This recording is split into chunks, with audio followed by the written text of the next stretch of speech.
Welcome everyone. Thank you very much for joining this webinar on that is the first webinar of a new webinar series on the future of scholarly communication, and it's focused on building a just scholarly publishing ecosystem. I will start with some housekeeping rules. We would like to have this webinar really as much interactive and lively as possible, and you have several ways to interact during the webinar. You can use the chat for greeting the other participants, for technical issues or other remarks, but we would recommend that you use the Q&A to ask questions to the speaker. So during the presentation, and this is also why I recommend that you do that during the presentation, if you have any doubt or any question that you want to ask, you immediately write it down, and then at the end we will try to address it. And we will also you also have the opportunity to take the floor, and after the presentations you can raise your hand, and you are invited to take the floor and contribute to open your microphone and to contribute to the discussion and with comments or questions. And we will also have a poll during our session on the beginning of the second half of the session, and so I invite you also to participate on that poll. All the presentation and relevant materials will be available on this platform, on the event platform, and also the recording from this session. As I said, this is the first webinar of a new series on the future of scholarly communication, but it builds on previous work of EUA from the European University Association and the EUA expert group on open science that has been developing since several years, and also a previous webinar series that was conducted in 2021 about universities and the future of scholarly publishing, where we had 4 webinars and also another webinar that was conducted in 2023 about institutional approaches to right retention. Today we are starting this new series with this webinar on building a just scholarly publishing ecosystem. And we have already planned to have 2 other webinars before the end of the year. So on September 24, we will have a webinar with the focus on open access books in conjunction and collaboration with the Palomero project. So I already invite you to join us in September. And in November, probably in October or November of this year, we will have another webinar about with a focus on European repositories and the results from a survey about European repositories and a strategy to strengthen the European repository network. And for 2025, which we will follow up this webinar series with other topics, and we have already identified at least 2 other topics that we want to address. So we'll try to have a webinar on Open Research Europe, and also a webinar about artificial intelligence in scholarly communication. And also in the context of the EUA expert group on open science, we are now developing a briefing paper on the future of scholarly communication that we also plan to publish in the summer. All this work builds and contributes to this related to the Open Science Agenda of the EUA Open Science Agenda 2025, a document that was published a couple of years ago, and has identified three priority areas for European universities and for the vision for open science that the EUA wants to promote. And these three areas are exactly the first priority is universal and perpetual open access to scholarly outputs in a just scholarly publishing system. The second area is about findable, accessible, interoperable, and reusable research data.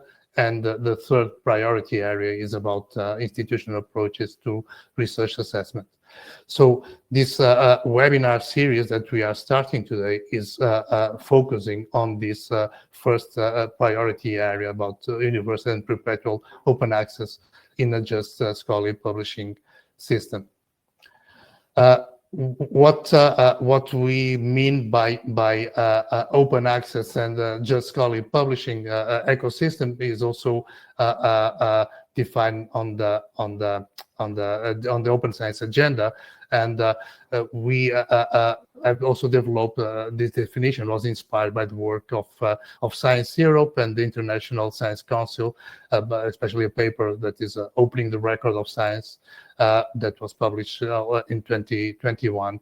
And we have characterized this just scholarly publishing ecosystem as an ecosystem that is transparent, diverse, economically affordable and sustainable, technically interoperable, and it's steered by the research community and its institution through coordinated policies. This is what we have identified or defined.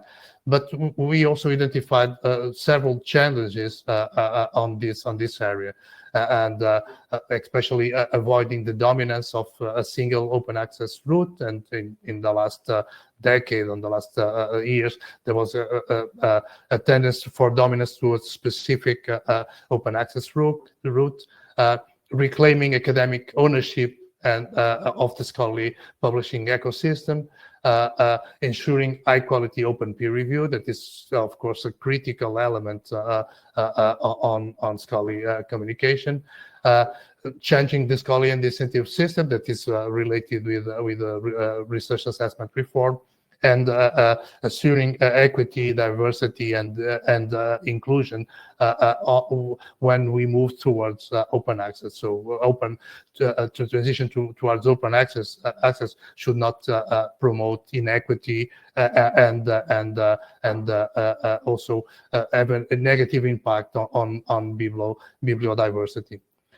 So this is the context where we have been working on the last years, and currently I think there is a growing questioning in universities, but also from funders and all other stakeholders, questioning, and I think even dissatisfaction with the sustainability or unsustainability and the equity or inequity of the APC-based publishing models.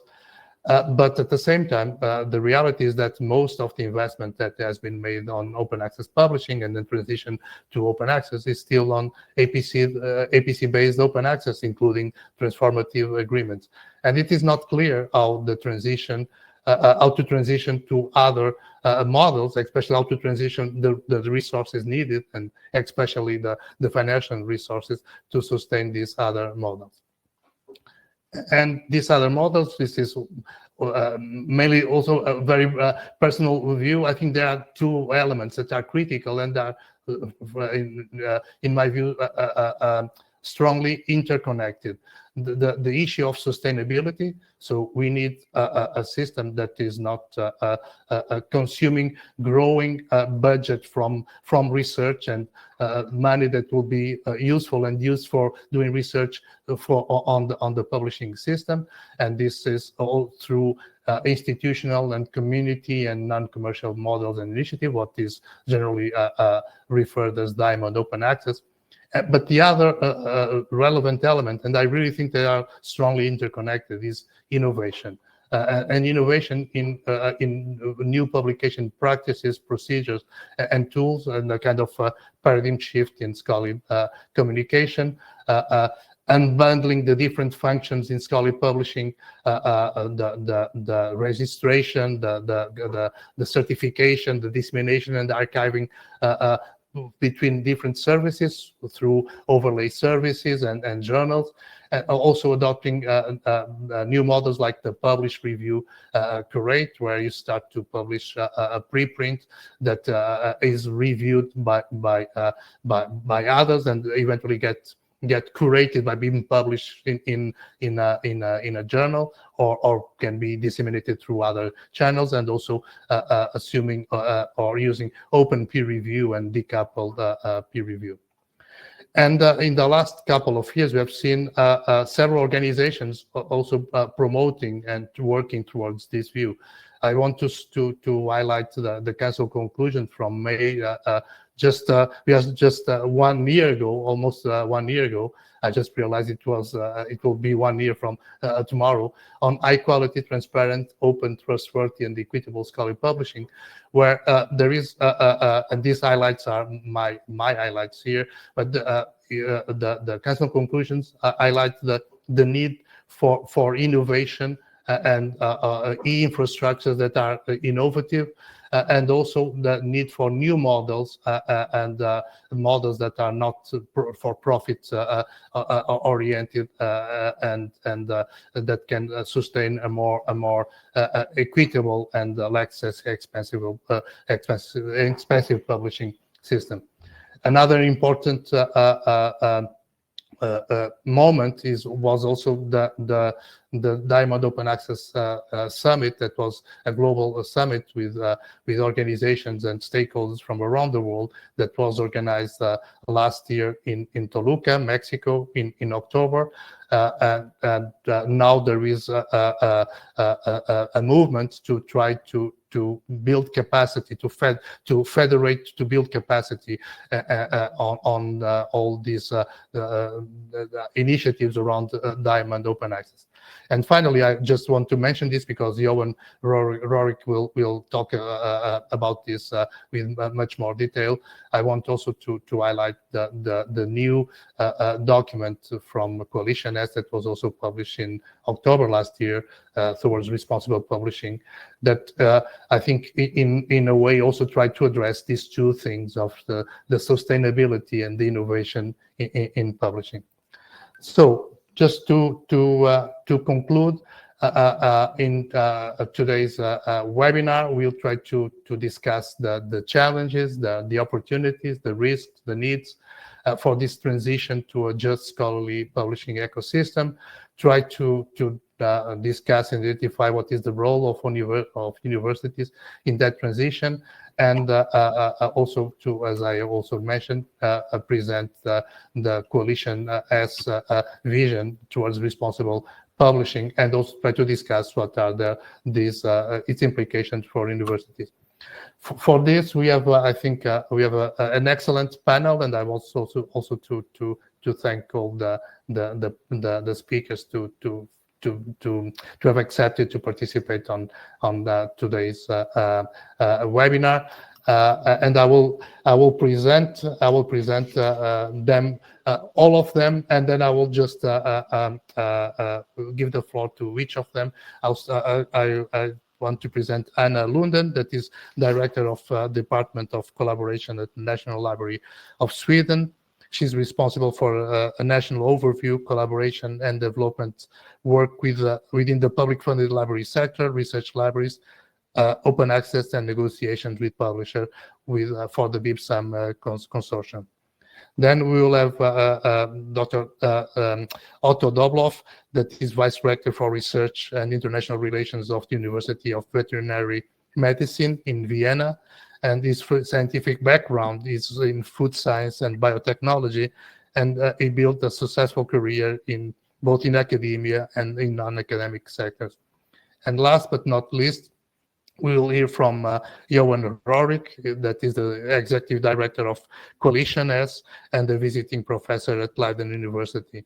His scientific background is in French linguistics, but I think he also takes a lot of pride to be the co-editor of Glossa, a journal of general linguistics.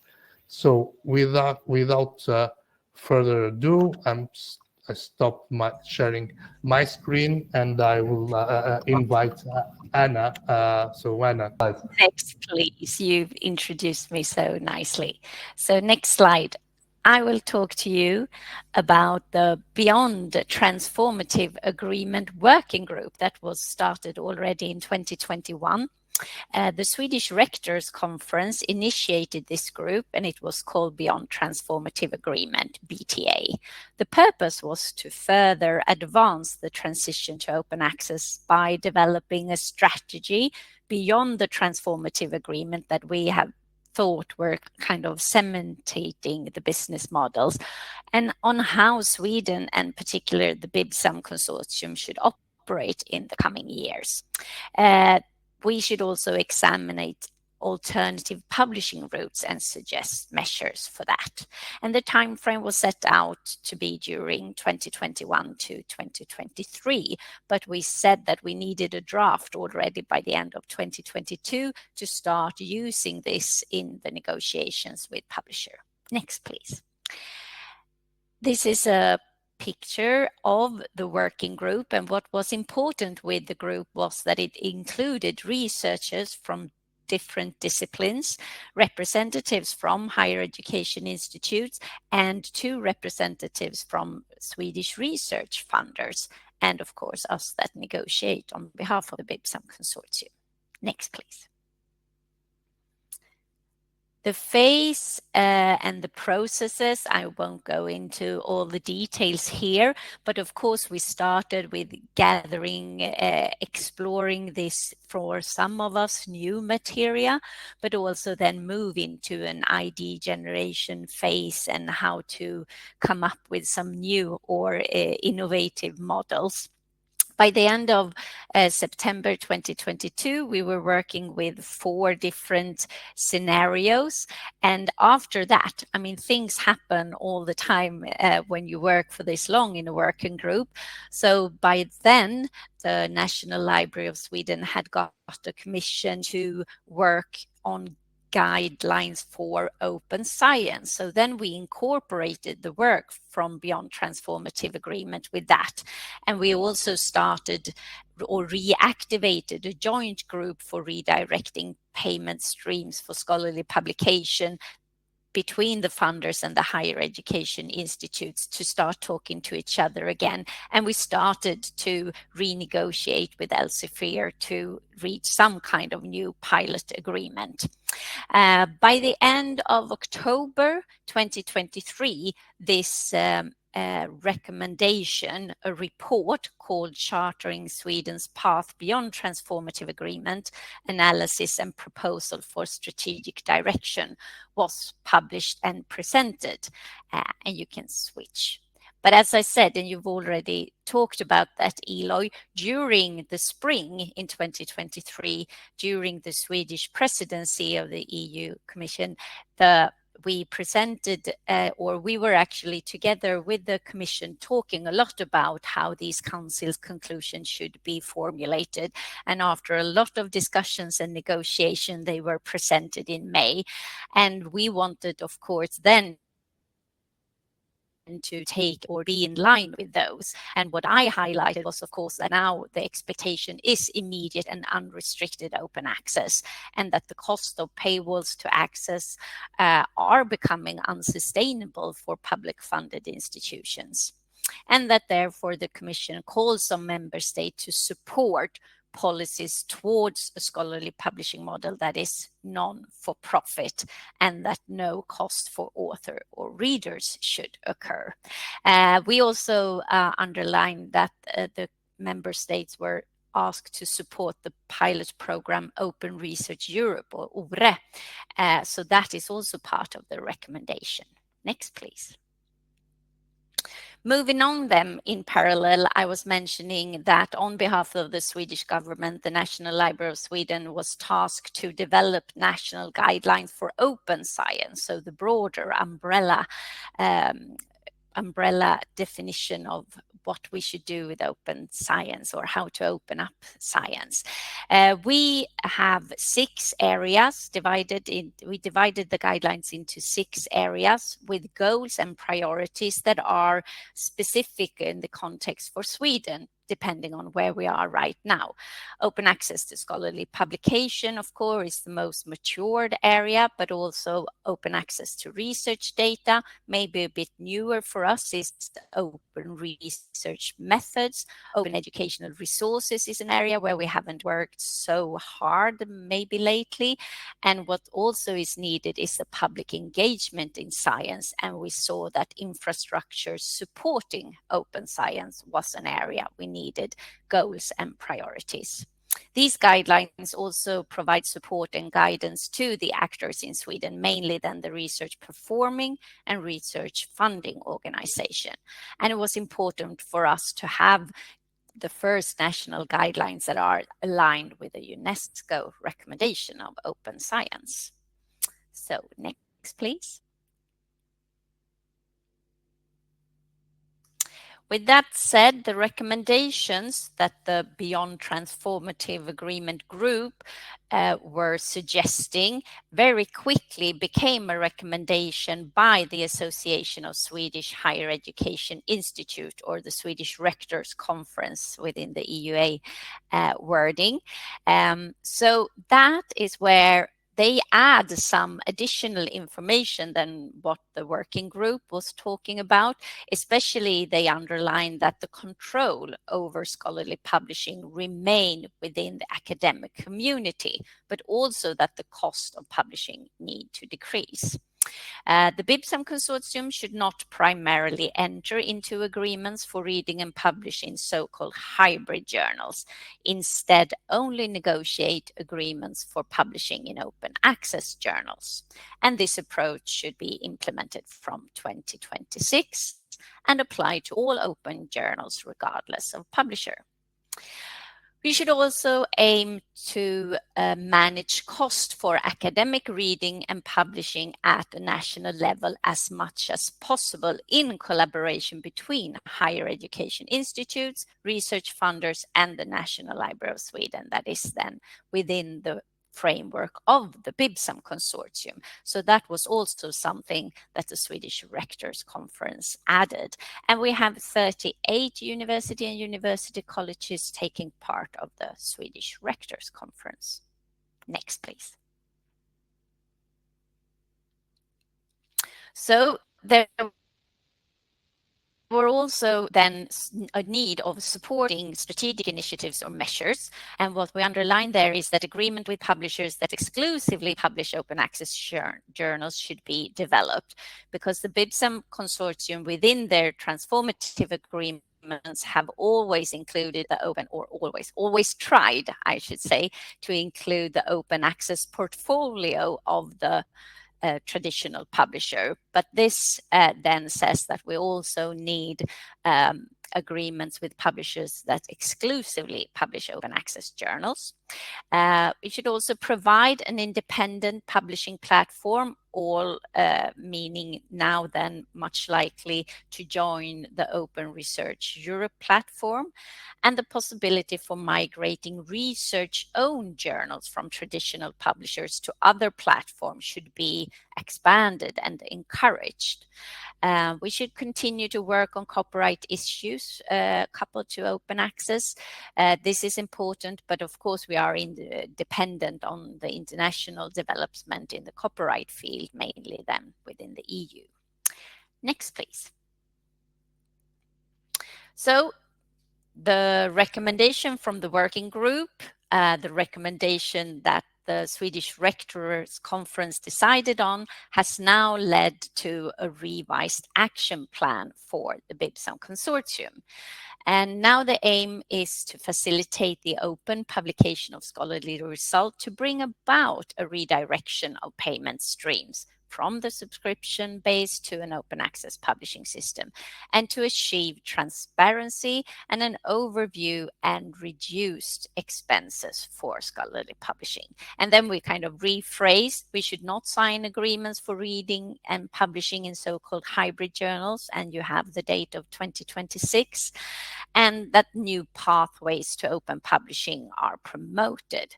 We add there which is important, that the publication should occur under an open license in accordance with the FAIR principles, and that we should explore, if possible, the secondary publication rights. And at that time, it was important then to stress that this is a strategic direction in negotiations. You could actually go back, Eloy. I'm not done with that slide. Thank you. With the important negotiation principles, the recommendations from the Swedish Rectors Conference give us, of course, a great mandate, and it shows that we are taking the UNESCO recommendations on open access, the Council conclusions, and the national guidelines very seriously, that we tighten the screws in the negotiations with publisher. But we are, of course, not naive, and we see that we need a pragmatic approach in the steering committee of the BIBSAM consortium, and decisions will be made based on how each negotiation progress. Thank you. Now you can move on, because the supporting measures, next slide, is then, of course, that we support funding of infrastructures that supports open science. And here is just a palette of all the different services and infrastructure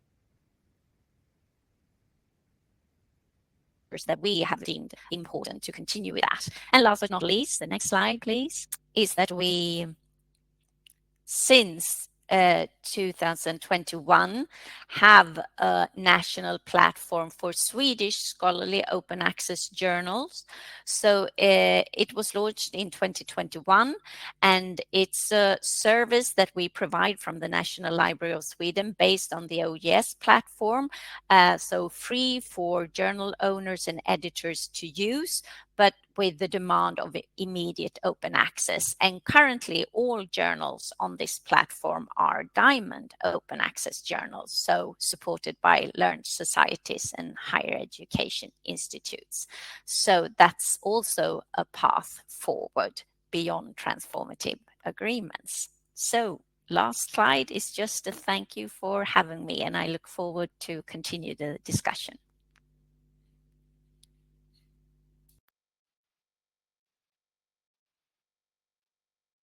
Thank you very much. Sorry, because I have to switch my screen to unmute myself. Thank you very much, Anna, for a very interesting presentation. I think we will have an opportunity at the end, after the three presentations, to have a discussion. So I will now would like to invite Otto Doblov. He's a member of the Open Science Agenda, but I think he's not speaking here on that quality, but probably share some of his thoughts and opinions about the theme that we are discussing here today. So Otto, please, thank you, and the floor is yours. Okay. Yeah, thank you, Eloy. Thank you very much for inviting me also. And when we prepared this, I did agree to participate, but I said I wouldn't participate, as Eloy said, as a member of the steering board of OSA, but as a researcher, and especially as somebody who supports researchers in all kinds of measures, funding to publication, as the vice director of research, and also heading the research support office at our university. So my focus will be more on the practicabilities of the system as it stands at the moment, and the big challenges we face.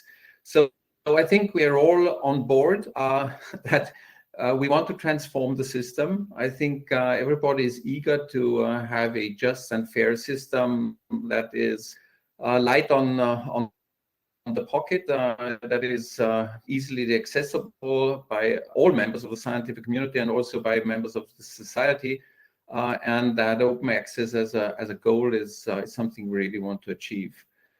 There is quite some skepticism in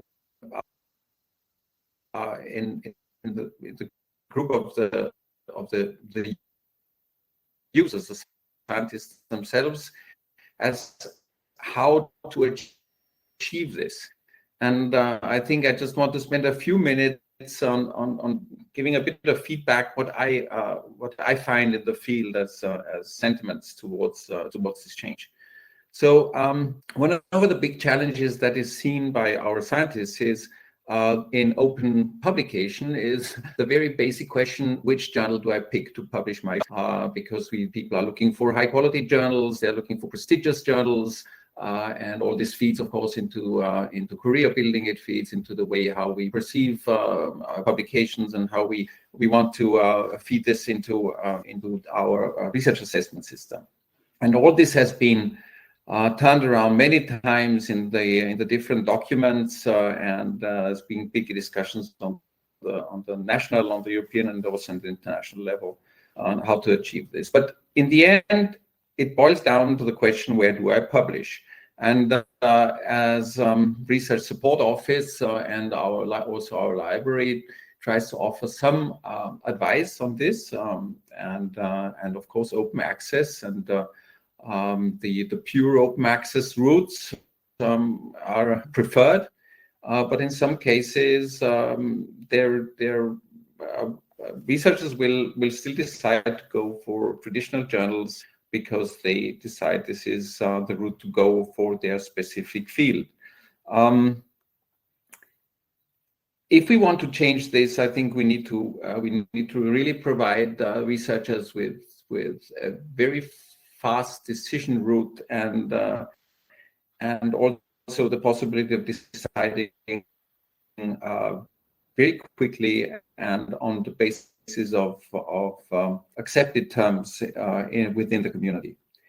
The second question, which always turns up, is how much is this going to cost me? And of course, while switching to different cost models, a lot of journals now run hybrid systems, or we operate an APCs, and I'm preaching to the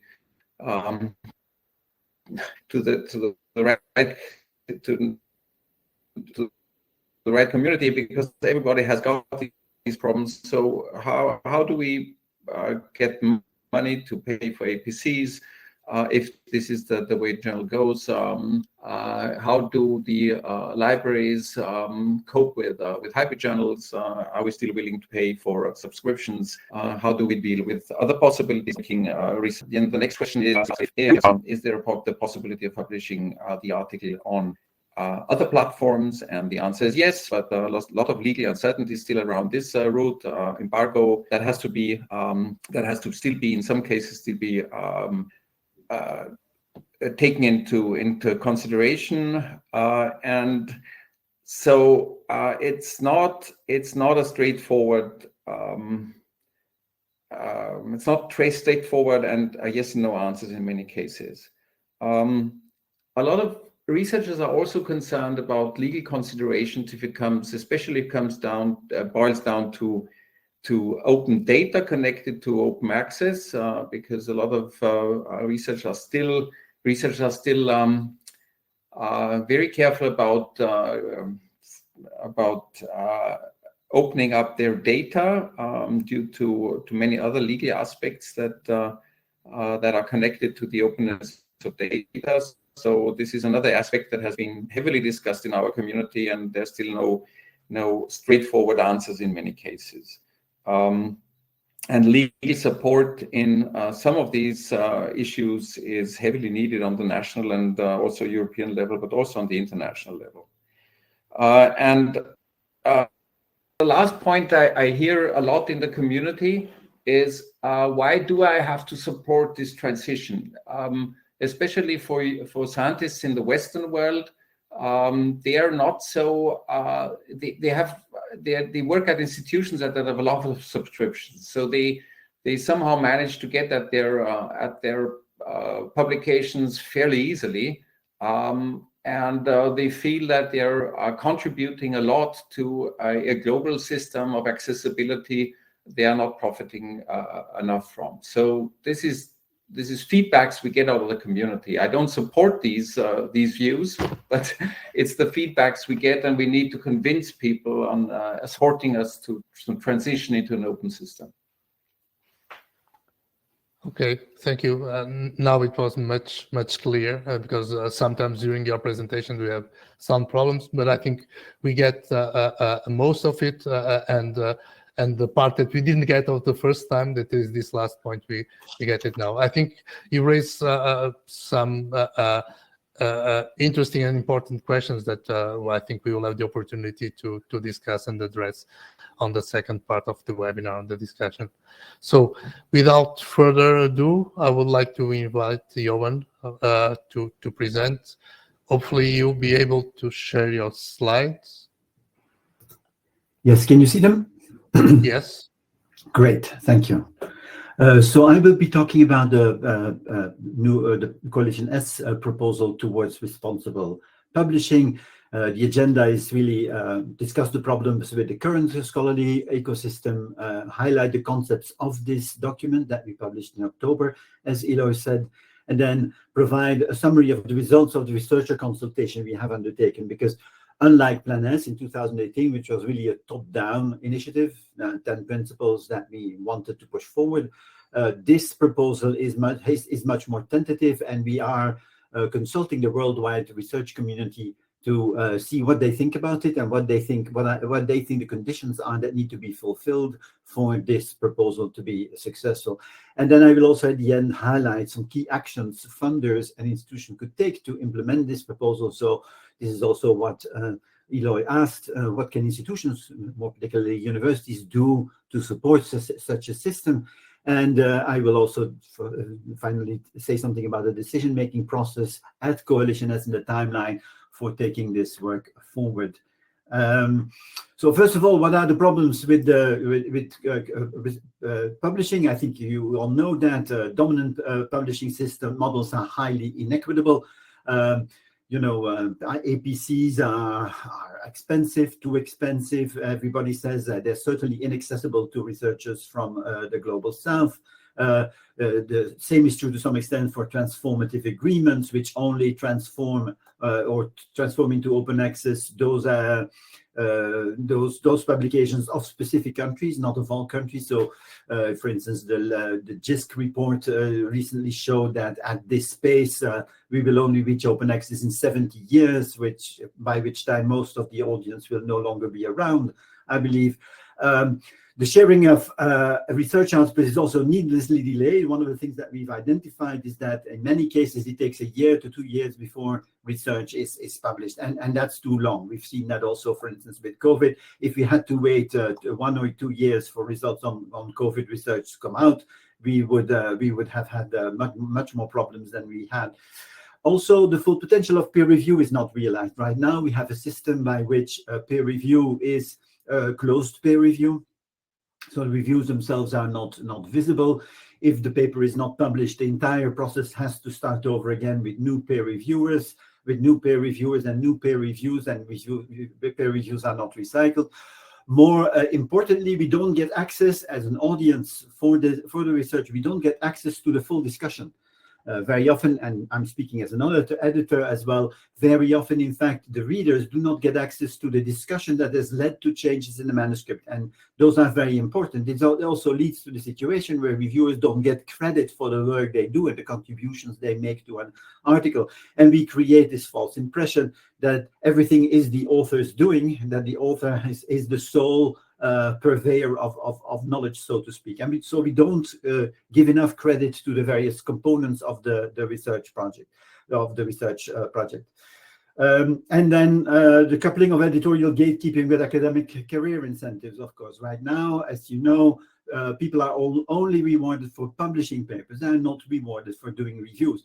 And this really is leading to a crisis that I can see in my daily practice as an editor.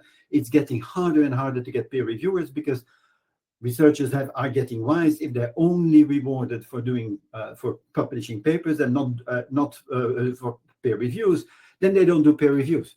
And of course, as we all know, a paper only exists because there are peer reviews. So we are creating a system that is unsustainable. So we need to reassess the system and make sure that reviews are considered to be as important in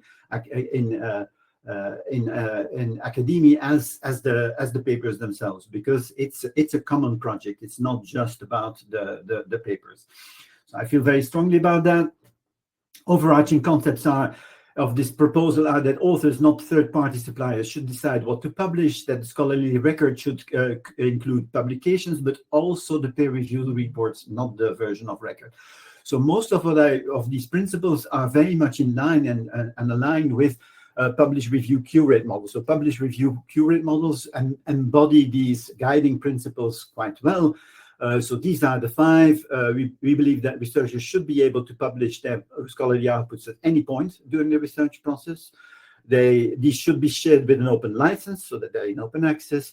They must be, of course, reviewed. There must be solid community-defined quality assurance processes to ensure trustworthiness. And all scholarly outputs are eligible for consideration in research assessment. So not so papers, but also peer reviews. And we think we should as institutions, as funder, ask authors for their peer review reports. As I always say, there should be a kind of a ratio between the number of submissions you make and the number of reviews you make. There should be a 1-to-2 ratio, because that is what is needed to keep the system in balance. Stakeholders also commit to stakeholders. That means research funders, universities, commit to promoting and supporting this sustainability and of the research system by making this available, by supporting the transition from, let's say, a gatekeeping system to a more open system that relies on preprints, that relies more on preprints and on peer reviews that are openly available than was hitherto the case. As I said, we did a consultation to see to what extent the research community was ready for this. And this was outsourced to research consulting and CWTS in Leiden. And we received about 10,000 responses to the questionnaire. 10,000 responses, you may say, is not so much, but it still represents about 1.1% of the total population worldwide of researchers, which is estimated to be at about 9 million. So it's not so bad. Also well represented over the various continents, as you can see. What came out of that of this consultation is that that preprinting is not seen so much as very important by researchers, but still 45% consider it useful to extremely useful. So that means fully half of researchers worldwide from this sample do think that publishing preprints is a good idea. Secondly, also, there's various data that show that publishing preprints correlates with significant positive citation advantage of about 20%. So we definitely should encourage preprint publication. And also, researchers showed strong support for open access, with 77% responding that OA was useful or very useful. And actually, this publishing in open access was considered more important than publishing in high-impact journals, which I think is a very interesting result, given the obsession that researchers have with publishing in open access in high-impact journals. So it seems that the tide is changing. Open peer review is something that it has an interesting result. I mean, if reports are unsigned, 65% of researchers would support the publication of peer review reports. I think that's very encouraging. There is, of course, a preference for anonymous peer reviews, but still only 30% of responses have completely negative feelings around non-anonymous peer review. So again, I think the tide is changing. People are coming around to this idea that peer reviews are something that is important and that could be published alongside the article. Of course, Respondents confirmed the need to improve recognition and reward mechanism for emerging publishing approaches and for preprints. That is very encouraging. And but they say that only 75%, so the large majority, say that they have only sometimes been rewarded for sharing a preprint. So this is really incumbent on us, the institutions, the funders, to change that system, to make it clear that we appreciate the publication of preprints, because it allows for faster dissemination of research, both reviewed and unreviewed preprints.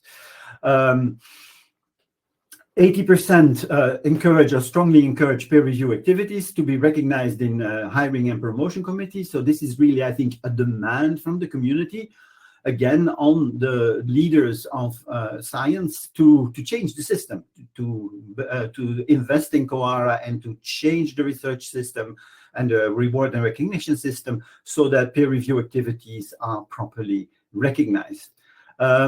So key takeaways: there's broad support from the research community for these ideas presented in the proposal, but although it varies a little bit by region. What clearly comes out of this consultation is that the researchers want greater clarity from Coalition S, especially about operational implementation details. And if this is going to be successfully implemented, we must seek alignment between publishing reform and research assessment reform. I think that is clear. Also develop easy-to-use infrastructures that integrate preprinting and open peer review. For instance, we need a system that is a little bit like ORCID, where researchers can upload their open peer reviews or signed or unsigned, so that they can show them to the world, that people can see what they have done, and that also their funders and the institutions can see what they have done in terms of peer review. And we need to create funding instruments to sustainably fund this infrastructure and implement those in a staged approach. So what can we do? We can develop and implement policies mandating preprints, encourage researchers to include these in grant applications, provide guidance so that journal names and journal impact factor will no longer play a role, remove journal names, identify reviewed preprint in assessment materials. So in the annual reviews, reviewers should include their reviewed preprints or their unreviewed preprints. Researchers should be much more than in this case encouraged to participate in open peer review processes. As I've said, I've been an editor for 25 years, and since COVID, I've seen a decided drop in acceptances for reviews. People just do not want to do reviews anymore. And this is not just my problem in linguistics, it's a problem worldwide when I talk to editors. So we must change the system urgently. And so we must mandate and encourage researchers that they list their published peer review reports as research outputs. And of course, that also means that we need financial support for preprint service, for services, for post-publication review services like eLive, peer review, review commons, PCI, and so on. So also support for diamond publishing models. In diamond publishing models, we are also increasingly moving with the new standards that we have developed towards the encouragement of open peer review as a goal. So this is something that we have to work on. Make also service payments contingent on public availability of peer review reports, and use, for instance, things like unsub to free up funds. Libraries could do that. Use the unsub system to decrease payments, to no longer use the bundles that the publishers propose to us, but have a la carte services only for the journals you need. That can free up a lot of money, as we have seen, for instance, in the case of MIT libraries. So timeline and next steps: we will discuss the findings of the TRP consultation amongst ourselves in June. In July, the full report and the dataset will be published, and in December we will make a decision if the ideas towards responsible publishing are going to be taken forward, and an implementation plan. Thank you. I'll stop here. Thank you. Thank you very much, Johan. Very interesting presentation. Also very interesting to see the results of the consultation, and really curious to then see them in full detail. Yes. So you are the first to see them. Thanks for that. So it's a preview, a worldwide preview of the results. So thank you very much. I don't know if we have questions on the Q&A. I don't think so. But anyway, I would invite participants to just raise their hand and come forward and ask questions to our panelists.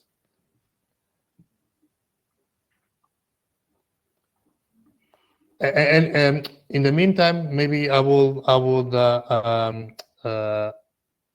ask a question to especially to the three of you, but maybe especially both to Otto and to Anna, because they are working more closely with the universities. So, and the question is around the problem that in a way I kind of identify at the beginning, that most of our resources now are being directed through still directed to subscription and APC based publishing, while there is a growing recognition that it's probably not the best future that we should aim. The question is how to transition to, and especially how to transition the resources from the current situation to support these not-for-profit infrastructures and services that we need on this more innovative and certainly also less expensive system that can be built around scholarly-led and institutional-led publishing. I don't know who wants to go ahead. Anna, Otto? I can start off. I'll just keep my camera switched off because we had problems with my sound. Okay, that's good. Thanks. Eloy, yes, there's a huge thrust, especially through the national systems, and in Austria we've got a fairly strong community of libraries and a library association that does negotiations on the national level. But again, internationally, Austria, of course, is a small player. And I think we'll really only see transition happening and on a big scale if some of the really big ones move out of subscription with a big bang and make true what they sometimes try to pull through in negotiations, say we'll pull out and then they don't in the end. So I think to make things really happen, I think some of the really big players need to pull out at some point if the big publishers wouldn't follow suit with more equilibrated subscription models or financing models, or changing completely towards a different system of payment. So I think yes. But I think it'll need an international effort. Johan, you've got so much data now coming out of the survey. I'm really curious. The data out of the survey don't bear on this specific issue. I think we need to have a plan, right? In order to make that transition. And and there's certain important lessons that we can learn from France and from Germany, for instance. What the French did, for instance, with Elsevier was they renegotiated a few years ago. They renegotiated with Elsevier, they renegotiated them down, and then the savings were invested in open science, in the Fonds National pour la Science Ouverte. By contrast, in Germany, for instance, we know that for 5 years there was no contract with Elsevier that was worth about 25 million a year, something like that, 25 to 30 million a year. That money leaked away to the universities and was not reinvested in open science or in open access. So I think we should learn from that. I think we should learn from the fact that we can renegotiate these contracts down and then at least reserve that money to reinvest in diamond open access, in new publishing, in innovative publishing initiatives that allow us to take back control over academic publishing. That should be the goal. I don't think it should necessarily be a goal of, we walk away from the negotiation table, because one way or another you have to go back. That is also why I'm promoting so heavily Unsub, which is really a way of just taking those journals that your researchers actually read, right? This is something that was presented also by the director of MIT Libraries last year in Budapest at the Liber conference, and she said that they were able to save about 10 million a year for that, and then that money would be reserved for open science and open access initiatives at the university. So taking back control over academic publishing. So I think we have the means at our disposal to do this. The question is, we need to do this in a coordinated fashion, and as you say, Otto, it cannot be just one country doing it, but if we all do it systematically, we use these resources like ANSUB, that are our proposal to unbundle the resources, then progress is possible. But then, of course, we have to make that decision to reserve that funding to create an alternative system. And now Anna is going to come in, I'm sure. Yes. Yes, I very much agree, of course, and I think we're getting more and more ready to walk away. That's always been the main reason, I mean, that we feel that we have the backing of our rectors' conference to walk away if the negotiated agreements we come to are not good enough.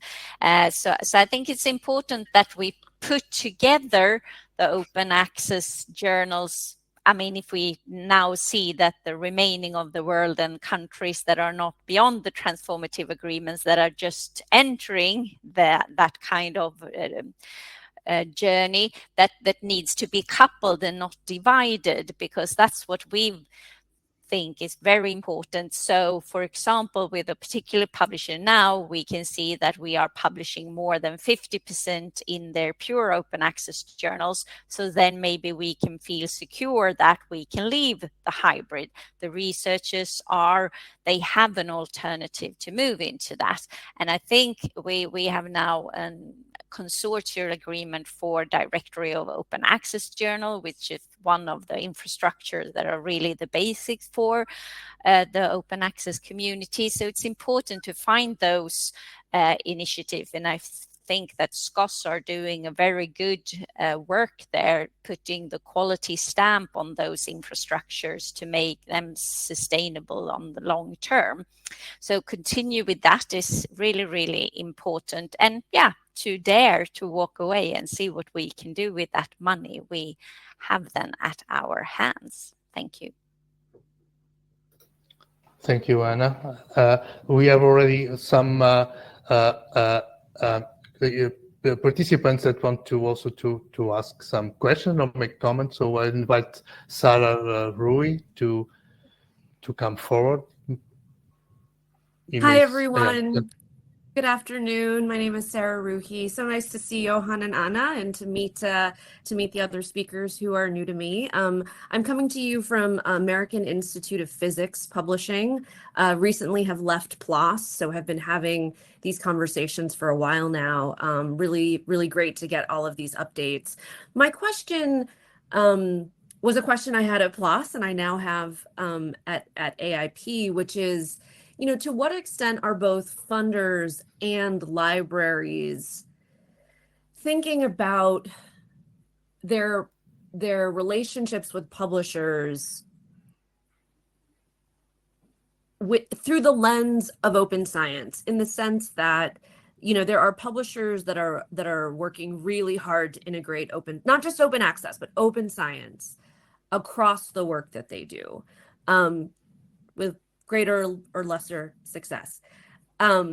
Certainly in negotiations, there's a question of, how do we reduce cost for the libraries? But there's also a question of, publishers investing in open science infrastructure and behaviors, and that is not free. And very often we rely on partners like funders and libraries to support that. And so when I hear, publishing needs to cost less, moving into this open science future, at least for many publishers, is going to cost more. And so I'm curious how your organizations are thinking about that balance, because often the buck ends with the publisher in many cases to provide the avenues to move this kind of work forward. Research integrity is really coming to mind as the best example of this. I think with all the paper mill discussions that are happening, the expectations really seem to be that it's going to be the publishers who are doing the hard work of catching this, not the institutions, not the funders. That is one example of something that's very expensive. So I'm just curious how your organizations are thinking about this. And thank you so much again. Okay, thanks, Sarah. Maybe I would suggest that we take also the comment or question of Victoria, and then you can reply to both of them. So Victoria, please. Oops. Yes. Hi, everyone. I'm Victoria Tsukala from the European Commission. This is for Anna, mainly. I mean, we have followed Sweden's path in recent activities and also the presidency, and it's quite admirable. We rely on you for gradually moving to a new model.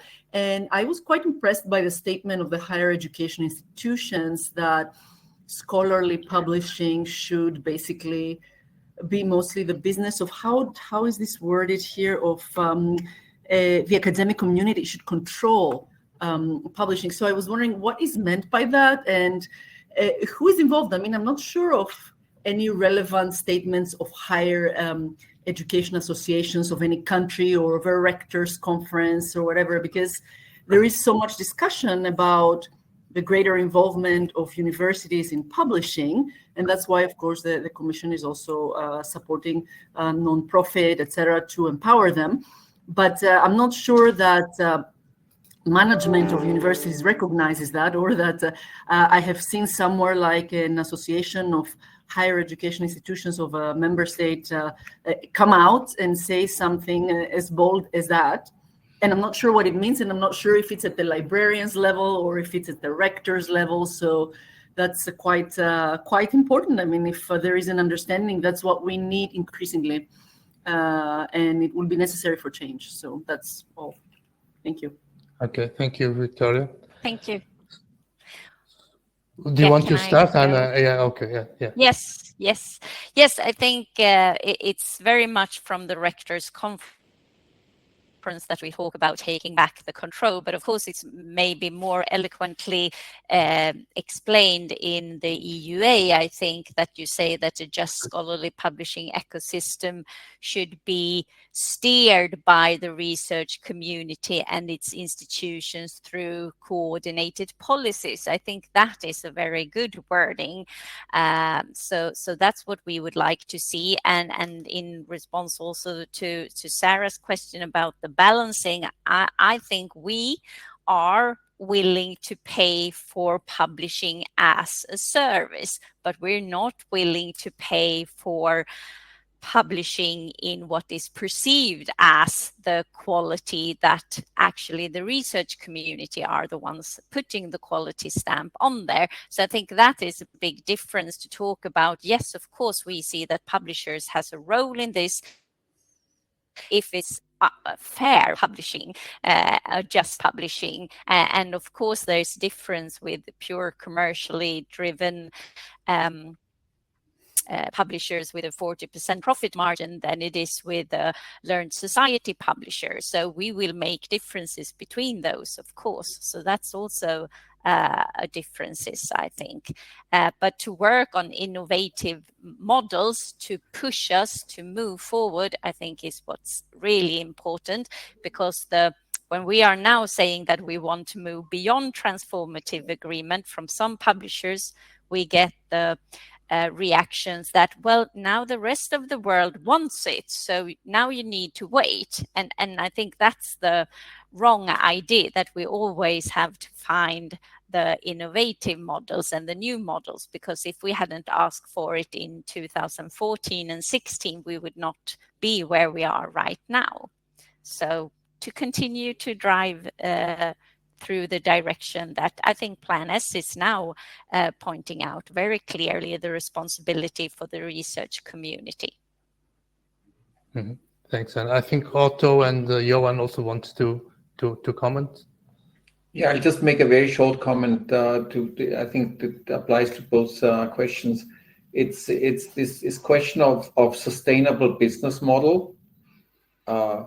And how publishing houses, whether they are driven by the community or they're for-profit publishing houses, how they can maintain putting all this stuff on the internet, to put it bluntly. This is a lot of money, and the models will have to find a solution for this. And one thing, of course, we do not want in this transition is that we've got a plethora of smaller players that go out of business because they lose funding or money, and then these resources just disappear. Again, Otto, maybe it's better that you close your camera. So I've closed the camera. I just wanted to make the point that we will need publishers, whether academic or commercial, that are financially sound enough to keep their businesses up and running for a long time. Thanks. Johan? Yes. 2 points. One to Victoria about what we mean by community-driven or steered. I think we need to make as is the case in Diamond Open Access Publishing, we need to make a very clear distinction between aspects of content-related elements that really need to be controlled and fully controlled by the academic community. And by content-related elements, I really mean, the decisions, the contacts with the reviewers, the quality assessment that should really be in the hands of the academic community. Not to say that this cannot be, that publishers can, or as I like to call them, publishing service providers cannot help with that. They can of course offer tools, and we can then see whether those tools are affordable. But I think what is absolutely needed is this iron wall, so to speak. Content-related elements on the one hand that have to be in the hands of the academic community. So CC BY licenses, all the content should be in our hands. That's what we negotiate with. And then the service-related elements that we can pay for. Of course, we can pay for those service-related elements. That is not the issue. And that is also my answer to Sarah. Of course, we can pay for that. But then we want those service-related elements to be transparent. We don't want, like Anna said, we don't want there to be 40% profit in there on taxpayer money. We want transparently priced services that are clearly delimited in time, like for any other public procurement. That is not a problem. What is the problem now is that no transparency is provided at all. We see this also in our journal comparison service, for instance. The appetite of the publishers to participate in journal comparison service is extremely limited. Publishers right now, and I'm not talking about specific publishers like yours, Sarah. We may be very well, there's also good publishers as well. But most publishers, the majority of publishers, just don't want to make their services transparent. It's just a fact. We've tried. We've offered the service. Everybody could participate. They don't. So, something has to give in this landscape. And so that's why I propose this new system where we have the content as a scholarly community, we have the content and the decisions over the content, and the service-related aspects are services that we can hire specifically for specific types of services, and in a competitive environment where everybody can propose these services so that we can drive down the prices. Okay, thanks, Johan. We also have a question on the Q&A, but before I read it and ask you to reply or comment on it, I will ask Julia to launch. We have a poll about the 5 principles of the towards responsible publishing. So while we move on forward, I will invite you to reply to this poll about these 5 principles on the scale from 1 to from very undesirable to very desirable, and with the third point being neutral. Please go ahead and vote for it. In the meanwhile, let me read the question that we had on the Q&A. From the point of view of researchers, there is a different question. It is an egg and chicken problem. Until all relevant publishing moves to open publishing, we need to continue subscribing at very high costs to closed journals. It's a question mark. Who wants to reply to this one? I just did in writing.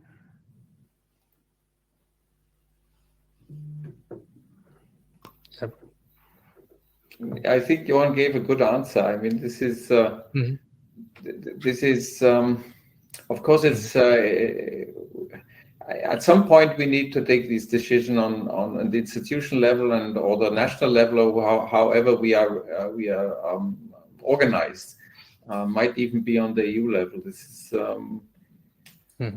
But yes, for the researcher, very often this is still a question. Normally, this is a question for the libraries, library systems, less for the single researcher. But of course, paying an APC to a journal I've also subscribed to is difficult to explain. Yeah.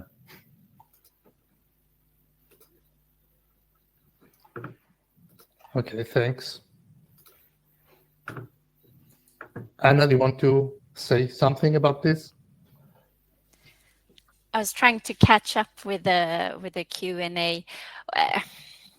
I don't agree that we need to subscribe to everything. I think that is a service that researchers might not always appreciate as much as we librarians think. There are, of course, different means to reach that, but I mean, it's been done in a very efficiently and appealing way by the libraries, and we are very proud of that, of course, but I don't think that we can see that as a must that we do. So, of course, no. But in the negotiations right now, we are, of course, saying that we are prepared to pay for the Swedish output, the publications from the Swedish author. And as a publishing service, we expect to read what's behind paywalls when we, so to speak, pay for our publication part. But that is a new discussions with the publisher, which they, of course, don't agree to, because they want us to pay extra for what other countries put behind paywalls. So that is a tricky question, but I don't think we should see that we must continue. Yeah. Thanks. I would like now also to move forward. And again, if you have any further question or comment, you can put it on the Q&A, and also can raise your hand and ask to participate live. But I would like to ask to the results from the pre-event questions. We had two pre-event questions that some of you have replied when you registered to this webinar, and would like to see and ask you to comment on the results of those two pre-event questions. So this is the word cloud resulting from the answers to the first question, that was, what fundamental aspects will define the scholarly publishing system in the future? So we have a bold open access, so it seems there is no doubt that open access will be the future. Then we have also, it is interesting, AI is also a very prominent role here. And then we have, I think, as I can see it here, also issues related to quality control, like evaluation, peer review. I think it will be peer review, and many other also communities. Also a word that comes more frequently. But I would like to also to invite you. Maybe I also share the second one, and then we can comment on both. I will ask your comments on both slides. Can we move to the next one, please? Yeah. And this second question was, what are the main topics, the three main topics that are currently being discussed in universities or in institutions? I would suppose that most of participants today come from universities.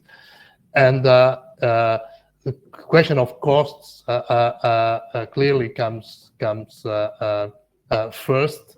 But there is, again, other very frequent answers that are related with research assessment. So the relation between scholarly publishing and research assessment, the data, and so making data open access, and again, artificial intelligence. So I think the teams on both, in a way, the teams on both questions are kind of the same. I would like to ask your comments on this, especially I think these probably three main topics: the question of costs, the question of the relation between publishing and research assessment, and artificial intelligence. That I think are the three of the main topics that came from these questions. Who wants to move first?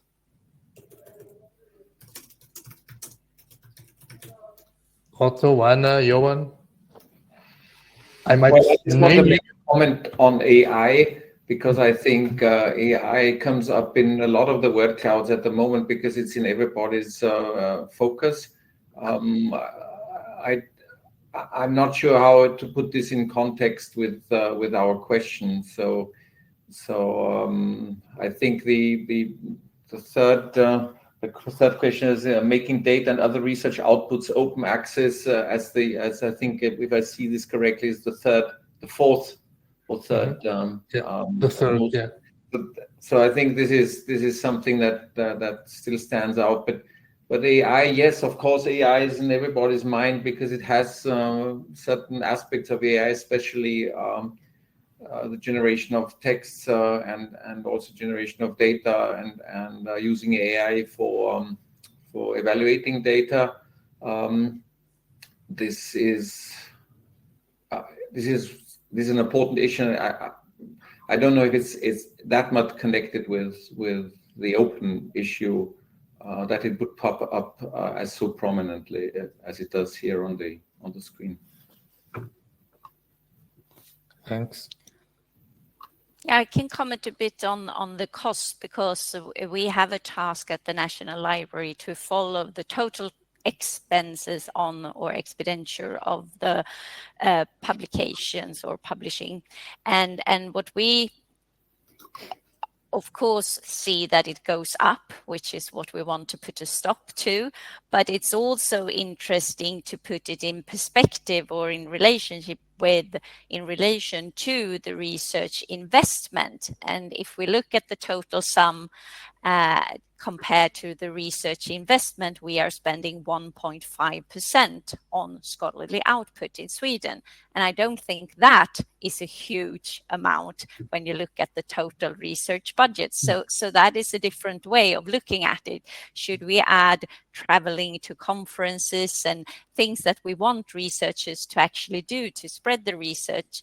It's maybe not a big investment. But with that said, again, doesn't mean that we want public money to go directly into those kind of 40% profit margins. I think that's two different things that we are trying to fix when we talk about the increasing cost of publishing. So that's the notion. And I agree with you, Otto, regarding the AI. It's really such a broad topic that it's important to see what it will do with the research process in total. So for open science, it's hugely interesting and to follow and investigate what we can do. Thanks, Anna. Johan, your comment? Yeah, I mean, AI is such a buzzword. A few years ago, it was, what was it again? This, blockchain. Everybody wanted to talk about blockchain. Today, everybody wants to talk about AI. I think it is heavily overhyped. I think it can be a tool. It can be a useful tool for people in many ways. Of course, we will have to learn to work with it and to weed out papers that are written entirely by AI. But again, I think, this is something, especially in journals where editors actually read the papers that they publish, is something that can be weeded out. I mean, right now, we can at least still recognize such papers being written. And as long as it's just assistance, you see it. You see that the conclusions are original. That may become more difficult in the future. We will see. But right now, I am relatively skeptical that this is such a threat for open access and for science. I don't see it yet. Thanks, Johan. We are running out of time, but I think we have time to take another question from the audience. I will just ask to be brief, and also your answers to be brief, because then I will also want to show the results from our poll and wrap up. So Miriam Nauri, the floor is yours. Please make your comment or question briefly if possible. Yes. Thank you. Thank you very much. Yeah, I'm Miriam Nauri from KI Sweden, Library Director. So my comment is really about Johan's presentation. It was really interesting. And I'm also thinking about this, envisioning this platform where you separate the responsibility from content from the responsibility for the infrastructure. I think thinking about the governance of such platform or platforms is really, really crucial. And I think also that it is a big difference if it's the governance is academically owned, like truly academically owned, or owned by the government or the European Commission. So that is because I think in the latter case, it might be a threat to actually academic freedom. So that is my point. No, absolutely, and so I really think we need to have organizations for that. That is also something that we are setting up. As you know, for instance, ORE is going to become independent as if everything goes well. So it will become independent of the EC. We don't know exactly what shape that will take yet, but the ambition is clearly to make it Diamond Open Access. So I'm very much hoping that it will be in that same context of Diamond Open Access publishing that we are also setting up a system for. Namely the Diamond Capacity Hub, which is a European capacity hub, and which with various national, which then brings together a number of national capacity centers for Diamond Open Access. So there is a way of doing this in a kind of a federative structure that is international, obviously, and that is coordinated at various levels, a capillary system at institutional level, at the national level, and then at the European level, and then also ultimately at the global level. So that's how I envision this. I mean, we have examples for that. I mean, you know, for instance,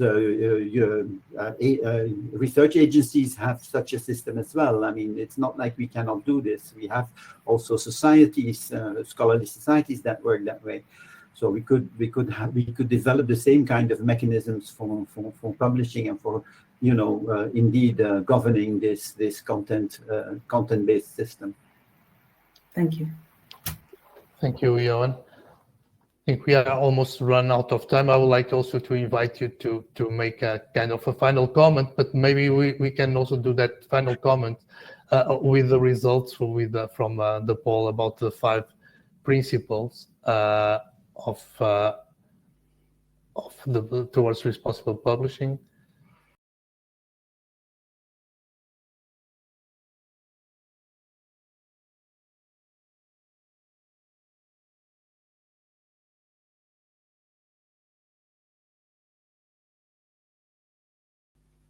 It's hard to record the differences between the Yeah, but it's. I mean, most responses seem to be on the positive side. Yeah. No, definitely. Okay, so I would like to invite you to just a final comment also related also the principles, if you want, or any other aspects that you want to comment on from this today conversation. And again, in a couple of sentences, because we need to finish in 2 minutes. Johan, do you want to go first now? No, not necessarily, because I have already spoken before. So if somebody else wants to go. Yeah. Well, I can start off maybe just so we spare time. Thanks again, everybody, for listening. I found it interesting to get a bit of response from the community, and And I'm really curious how this will work out in the future. And as I said, I think we all strive for a system that's fair and that's as open as possible, but also a system that's sustainable in a way that we can keep these services up and running, not only for us, but also for the next generation of scientists. I do hope that coming together in these communities helps everybody to transition from A to B. Thank you very much, Otto. Anna, please. No, yes, I would say that we are not naive. We cannot change the current system overnight, although overnight has taken some 20 years, and nor can a single stakeholder change it on their own. And there, I think I'm actually quoting the Plan S paper there, because change a culture takes time. I mean, you say that culture eats strategy for breakfast. So from time to time, it's really frustrating, that we are not there yet, but we have not given up, and we have achieved a lot during the last 10 years, and more regions are working together with the diversity and equity in mind. And I think that is a big change. So to continue to develop and not think that there is one solution that will solve it all, because if there would have been, we would have thought of it. So now we just need to continue to work together. And I think this was a great setting. Thank you. Yes, that's Thank you very much, Anna. Yeah, I think that's a great way to finish. We need to work together on this, and we also need to make that crucial brave step forward to free up funds to change the system and then really make that a reality. We have these means at our disposal. The infrastructure is there to bring this forward. All we need is political will of all the stakeholders to bring it forward. Mm-hmm. And that's where universities play a crucial role, if I may say so, in this context of EUA. Yeah. So thank you very much. Thank you very much to all participants, and thank you very much to the panelists. I really also want to echo these final messages that I think the means are there. I think we have a common vision, but it's really need to have a concerted and coordinated action and political will. It will take some time, but it's possible to really build a just scholarly publishing system if we can coordinate and work together. So thank you again very much. I want also to thank Julie Durand and Rita Moraes from EUA Secretariat for the support on organizing this webinar. And again, ask you or invite you to stay tuned to this series of webinar, and invite you to the next one on the 24th of September, on the 24th of September at the same hour in the partnership with the Palamara project on open access books. So thank you very much, and it was really a pleasure to moderate this session. Bye-bye.